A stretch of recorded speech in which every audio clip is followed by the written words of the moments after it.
കേരളത്തിലെ നിർമ്മാണ തൊഴിലാളികൾ ഈ സർക്കാരിനെതിരാണ്. പിന്നെ തമിഴ്നാട്ടിൽ നിന്നും ആന്ധ്രയിൽ നിന്നും ക്യൂബയിൽ നിന്നും പിന്നെ ഉത്തര കൊറിയയിൽ നിന്നൊക്കെ ആളെ കൊണ്ടുവരേണ്ടി വരും പിണറായി വിജയന് സപ്പോർട്ടുള്ളവരെ ഉണ്ടാക്കാൻ വേണ്ടിയിട്ട്. പിന്നെ ആരാണ് ഇവരെ? ഞാൻ ചോദിക്കട്ടെ, ഇതൊക്കെയാണല്ലോ കേരളത്തിലെ ജനങ്ങൾ. ആശാ വർക്കർക്കാർ, അംഗനവാടിക്കാർ, നിർമ്മാണ തൊഴിലാളികൾ, പിന്നെ നെല്ല് കർഷകർ, അവന്റെ നെല്ലിന് പണം കൊടുക്കുന്നില്ല. പിന്നെ അപ്പൊ ഇവരൊക്കെയാണ് കേരളത്തിൽ ജീവിക്കുന്ന സാധാരണക്കാർ ആണല്ലോ, അതിൽ തർക്കമില്ലല്ലോ. ഈ ആളുകൾ മുഴുവൻ സർക്കാരിനെതിരാണ്.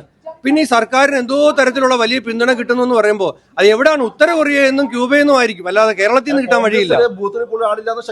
അത് അങ്ങനെ ഇപ്പൊ തെരഞ്ഞെടുപ്പ് ഞാൻ ഏതെങ്കിലും ഒരു ആ ട്രാപ്പിൽ നമ്മളാരെയും വീഴ്ത്താൻ നോക്കണ്ട.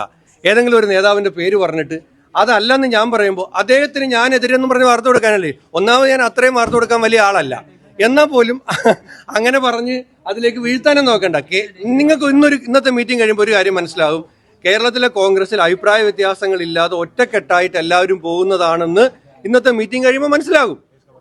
ഒരു സംശയം വേണ്ട. ഒരു മൂന്നാം പിണറായി ഇല്ല.